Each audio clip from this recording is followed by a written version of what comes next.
তোমরা যারা ষষ্ঠ শ্রেণীতে পড়ো, পঞ্চম শ্রেণীতে প্রাথমিক বৃত্তি পরীক্ষা 2025-এ অংশগ্রহণ করেছিলে, তোমাদের রেজাল্টটা কবে প্রকাশ হয়ে যাচ্ছে?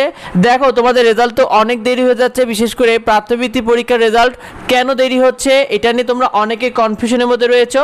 এর প্রথম কারণটা হলো তোমাদের প্রাথমিক বৃত্তি পরীক্ষার খাতার নাম্বার দিতে কিছুটা দেরি হয়েছে। অর্থাৎ তারা খাতাগুলোতে তোমাদের খাতাগুলো দেখেছে, এই দেখতেই কিছুটা সময় বেশি লেগেছে, যার কারণে খাতা নাম্বার দিতে দেরি হয়েছে।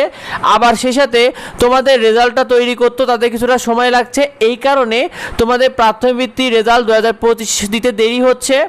তো শিক্ষার্থীরা, প্রাথমিক শিক্ষা দপ্তরের উপপরিচালক তিনি জানিয়েছেন যে তোমাদের প্রাথমিক বৃত্তি 2025-এর রেজাল্ট প্রকাশ হতে আরও কিছুটা সময় লাগতে পারে, কারণ রেজাল্টের কাজ প্রায় শেষ হয়ে গেছে, তারা মোটামুটি চূড়ান্ত করে ফেলবে, তো কিছুটা সময় লাগতে পারে, এই বিষয়টা জানানো গিয়েছে।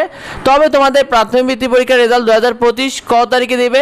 প্রাথমিক শিক্ষা দপ্তরের উপপরিচালক তিনি জানিয়েছেন যে তোমাদের রেজাল্টের তারিখ নিয়ে প্রাথমিক বৃত্তি পরীক্ষা 2025 আগামী 15 জুন অর্থাৎ সোমবারের মধ্যে তারা রেজাল্ট প্রকাশ করতে পারে, এই বিষয়টা তারা জানিয়েছে। কারণ রেজাল্টের কাজ প্রায় শেষ হয়ে গেছে, সব কিছু প্রায় চূড়ান্ত হয়ে গেছে, সেই অনুযায়ী বলা যায় যে 15 জুনের মধ্যে তোমাদের রেজাল্টটা প্রকাশ হতে পারে। আর রেজাল্ট প্রকাশ হওয়া মাত্রই তোমাদেরকে আমরা সবার আগে জানিয়ে দেব। শিক্ষার্থীরা, প্রাথমিক বৃত্তি 2025-এ তোমরা কারা কী কী সুবিধা পাবে? বিশেষ করে তোমরা যারা সাধারণ গ্রেডে বৃত্তিটা পাবে, এই সাধারণ গ্রেডে বৃত্তিতে তোমাদের মাসিক 225 থেকে 250 টাকা করে পাবে, বিশেষ করে যারা সাধারণ গ্রেডে বৃত্তিটা পাবে। অন্যদিকে বার্ষিক এককালীন একটা টাকা পাবে, সেটা হলো 225 টাকা করে বার্ষিক এককালীন টাকা পাবে, এবং মোট পাবে অর্থাৎ প্রতি বছরে মোট 2925 থেকে তোমরা প্রায় 3000 টাকা পর্যন্ত তোমরা এই সাধারণ গ্রেডের বৃত্তির টাকাটা পেয়ে যাবে। আর সুবিধাটা পাবে, তোমাদের এই সুবিধাটা তোমরা ষষ্ঠ শ্রেণীতে পাবে, সপ্তম শ্রেণীতে পাবে এবং অষ্টম শ্রেণীতেও এই সুবিধাটা পাবে। আর তোমরা যারা সরকারি স্কুলগুলোতে পড়বে, তোমাদের বেতন ফ্রি হয়ে যাবে। অন্যদিকে তোমরা যারা ট্যালেন্ট পুলে বৃত্তি পাবে, এক্ষেত্রে তোমরা মাসিক 300 থেকে 350 টাকা পর্যন্ত পাবে, বার্ষিক এককালীন 225 টাকা করে পাবে, এবং মোট পাবে 3825 থেকে 4000 টাকা পর্যন্ত প্রতি বছরে।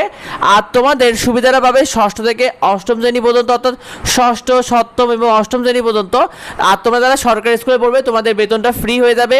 তো এই বিষয়টা এখন অবধি অনেকে ঠিকমতো জানে না, অনেকে এটা নিয়ে কনফিউশন রয়েছে, তাই ভিডিওটা বেশি বন্ধুদের মধ্যে শেয়ার করে দাও, যাতে অন্যরা বিষয়টি জানতে পারে। আর তোমাদের অর্ধবার্ষিক পরীক্ষা সহ যাবতীয় আপডেট এবং নিয়মিত ফ্রি শিট এবং সাজেশনগুলো আমাদের ইউটিউব চ্যানেলে পেয়ে যাবে এবং ফেসবুকে পেয়ে যাবে, সেগুলো পেতে অবশ্যই যুক্ত হয়ে যাও। যদি কিছু না থাকে অবশ্যই পেতে কমেন্ট করার, ভিডিও বন্ধুদের মধ্যে শেয়ার করে দাও, যাতে অন্যরা জানতে পারে। দেখা হবে পরবর্তী ভিডিওতে। ধন্যবাদ সবাইকে।